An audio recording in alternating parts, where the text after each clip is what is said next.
संभल में मस्जिद के ठीक सामने बुलडोजर और फावड़ा चला और आज संभल में भूमि पूजन हो गया। संभल में पुलिस के लिए नई चौकी का निर्माण हो रहा है और इस चौकी का नाम सत्यव्रत रखा जा सकता है। संभल की इस चौकी पर चर्चा संभल में भी खूब हो रही है और संभल से 1636 किलोमीटर दूर हैदराबाद में भी हो रही है। असुद्दीन ओवैसी ने संभल में चौकी निर्माण को लेकर सवाल उठाए। संभल में जितनी चर्चा चौकी के निर्माण की हो रही है, उतनी ही डिबेट इसके नाम पर भी चल रही है। 24 नवंबर को संभल में इसी शाही मस्जिद के सर्वे पर दंगा भी हुआ था और अब इसी मस्जिद के सामने चौकी का निर्माण क्यों करवाया जा रहा है? संभल और सत्यव्रत नाम का आपस में क्या कोई कनेक्शन है? इन्हीं तमाम सवालों के जवाब देती ये डिटेल रिपोर्ट देखिए। संभल की ऐसी तस्वीर आपने पहले कभी नहीं देखी होगी। संभल में ऐसा पहले कभी नहीं हुआ था, लेकिन अब संभल में वो सब कुछ हो रहा है जिसे नामुमकिन माना जा रहा था। संभल में शाही जामा मस्जिद के सामने परमानेंट पुलिस चौकी बनाई जा रही है। मंगलम भगवान विष्णु मंगलम गरुड़ध्वजा मंगलम पुंडरीकाक्ष मंगलाय तनो हरे। संभल की शाही जामा मस्जिद के ठीक सामने जमीन पर हल्दी से श्री और स्वास्तिक बनाया गया। जामा मस्जिद के मेन गेट से 7 से 8 फीट की दूरी पर दिया जलाया गया। मंत्रोच्चार हुआ, वैदिक विधि विधान से पूजा पाठ हुआ। मस्जिद की दीवार से महज 4 से 5 कदम की दूरी पर पुलिस चौकी के लिए भूमि पूजन हुआ। वास्तु शास्त्र के हिसाब से नई पुलिस चौकी की आधारशिला रखी गई। एएसपी शीश चंद्र और कोतवाली प्रभारी अनुज तोमर ने पुलिस चौकी की नींव रखी। इस वक्त संभल की शाही जामा मस्जिद के ठीक सामने मौजूद है। सामने देखिए आप, ये जामा मस्जिद है और उसके सामने जो पुलिस चौकी बन रही है, आज उसकी नींव रखी जा रही है। सामने देखिए कि पूरी विधि विधान और मंत्रोच्चारण के साथ इसकी शुरुआत की गई। आचार्य आपको नजर आ रहे हैं, पुलिस के जो आलाधिकारी है वो आपको नजर आ रहे हैं और हल्दी उस पर जो नींव है उस पर डालकर पूरी मंत्रोच्चारण करके पूजा करके दिए जलाकर पूरे विधि विधान के साथ यहाँ इसकी जो नींव है वो रखी गई है। और पुलिस का ये कहना है, देखिए सामने आपको भारी जो पुलिस बल है वो भी नजर आएगा ताकि किसी तरह का जो व्यवधान है वो पैदा ना हो। यहाँ आरएएफ की तैनाती कर दी गई है और तमाम जो भी व्यवस्था है पुलिस की तरफ से वो की गई है। यह पुलिस चौकी संभल में कहीं और भी बनाई जा सकती थी। इस पुलिस चौकी का नाम कुछ और भी हो सकता था, लेकिन संभल में चौकी उसी मस्जिद के सामने बनाई जा रही है जिसको लेकर सालों से विवाद चल रहा है। मुस्लिम पक्ष जिसे जामा मस्जिद बताता है, हिंदू पक्ष उसे ही हरिहर मंदिर बताता है। सबूत के तौर पर संभल के पौराणिक इतिहास को दिखाता है। अब संभल की नई चौकी का नामकरण भी उसी इतिहास से किया जा रहा है।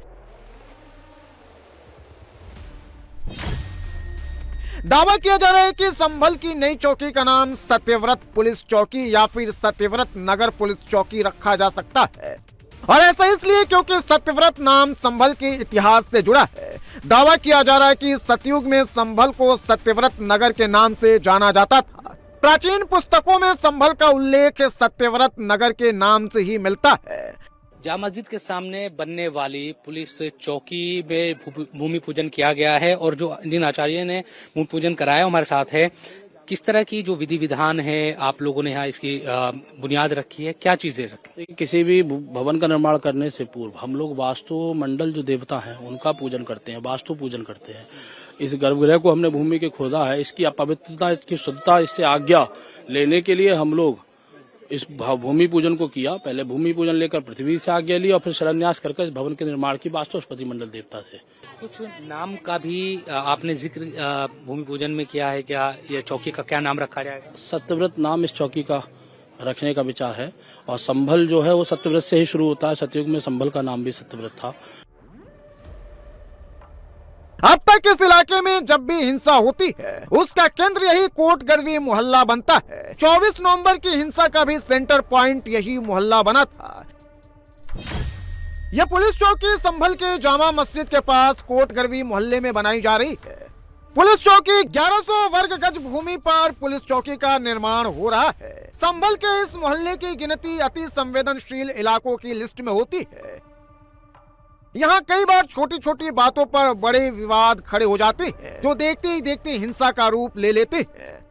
अब पुलिस ने इसका परमानेंट सॉल्यूशन ढूंढ लिया है। पुलिस इसी इलाके में परमानेंट चौकी बना रही है, ताकि इलाके में लॉ एंड ऑर्डर को और मजबूत किया जा सके, असामाजिक तत्वों को टाइम रहते कंट्रोल किया जा सके। पूरी विधि विधान के साथ जो पुलिस चौकी की नींव है वो रखी गई। एडिशनल एसपी साहब हमारे साथ मौजूद है।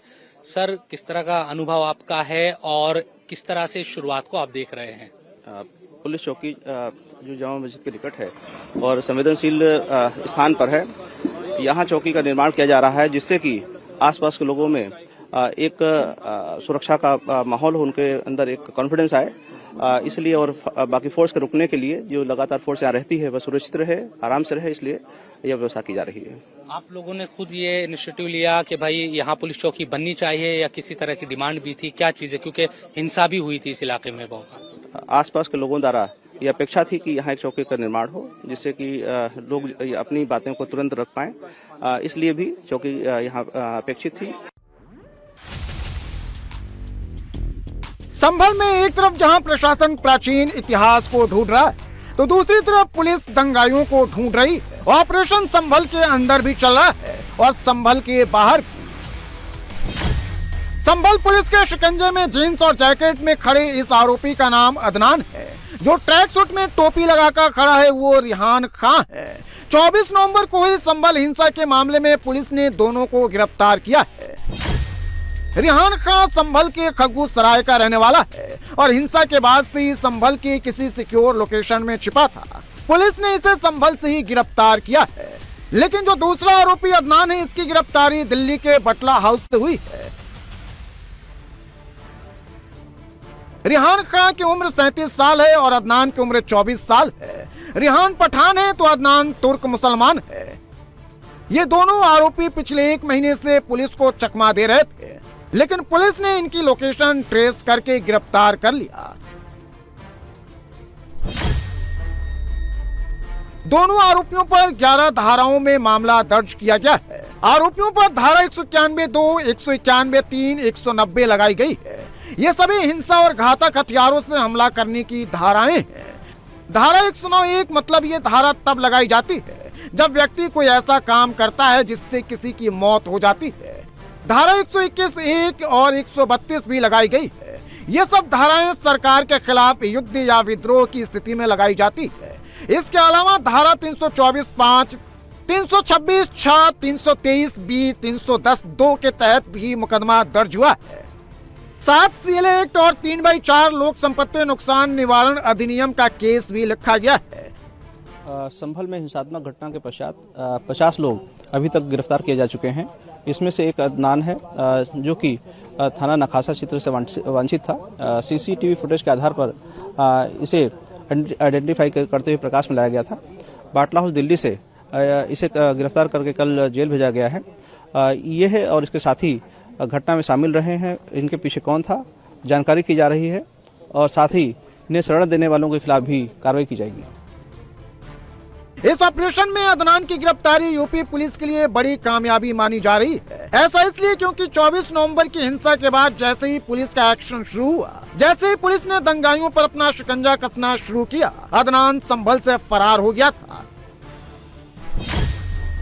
पुलिस की जांच में खुलासा हुआ है कि हिंसा के बाद अदनान दिल्ली के जामिया नगर इलाके में पहुंच गया था, जहां बटला हाउस में वो काफी समय तक अपने दोस्तों के पास छिपा हुआ था। अदनान बर्ग के मोहल्ले का निवासी है। इसका घर सांसद जहूर रहमान बर्ग के घर से लगभग 100 मीटर दूरी पर है। CCTV फुटेज की जांच के आधार पर अदनान को गिरफ्तार किया गया है। पथराव और आगजनी में अदनान के शामिल होने की बात सामने आई है। अदनान की गिरफ्तारी के बाद दिल्ली में दंगाइयों की लोकेशन ट्रेस की जा रही है। सोर्सेज से मिल रहे इनपुट के मुताबिक पुलिस को शक है कि संभल हिंसा में शामिल अदनान के दूसरे साथी भी दिल्ली में छिपे हो सकते हैं। दिल्ली के जामिया नगर, ओखला, जाफराबाद, सीलमपुर इलाकों में संभल पुलिस छापेमारी कर रही है। पुलिस की रडार पर अब वो लोग भी हैं जिन्होंने बटला हाउस में अदनान की छिपने में मदद की और जिसने भी अदनान को अपने घर में छिपाया था। संभल हिंसा में दंगाइयों के खिलाफ पुलिस का एक्शन लगातार जारी है। अब तक 50 लोगों को गिरफ्तार किया जा चुका है। 97 दंगाइयों की पहचान हुई है। वहीं करीब 400 लोगों के पोस्टर भी जारी किए गए। मामले में पुलिस ने कुल 12 FIR दर्ज की है। वहीं पुलिस ने क्राइम सीन को रिक्रिएट भी किया। 5 टीमें यूपी के दूसरे जिलों में दंगाइयों की धरपकड़ में जुटी है। 50 से ज्यादा मोबाइल टावर का डेटा निकाला गया है। इसके अलावा 200 लोगों की कॉल डिटेल भी निकाली गई है।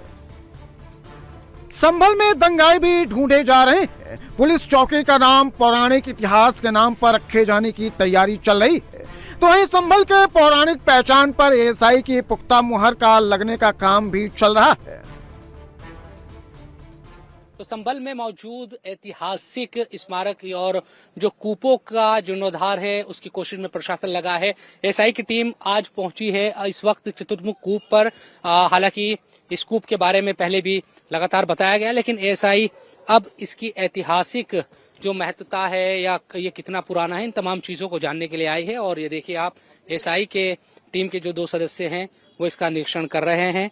और ये जो कूप है इसको देखने भर से ही अंदाजा हो जाता है कि ये बेहद प्राचीन है, क्योंकि अभी एसआई की टीम जा रही है, वो तमाम चीजों को नोट करती है, तस्वीरें लेती है। यहाँ भी देखिए जो यहाँ से पत्थर है यहाँ के, उनकी तस्वीरें जो सदस्य हैं एसआई टीम के वो ले रहे हैं। उसके अलावा जगह जाकर इस कूप के का निरीक्षण करके ये कोशिश कर रहे हैं कि ये पता लगाया जाए। उसके बाद जब रिपोर्ट आएगी, जब ये रिपोर्ट अपनी देंगे, उसमें ही इन तमाम चीजों का पता चलेगा। लेकिन संभल में इस वक्त हम यही देख रहे हैं कि तमाम जो कूप है जिनका जिक्र है पुराणों में, ऐतिहासिक किताबें हैं, पुस्तकें हैं, उन तमाम चीजों में, तो उन तमाम चीजों को खोजा जा रहा है।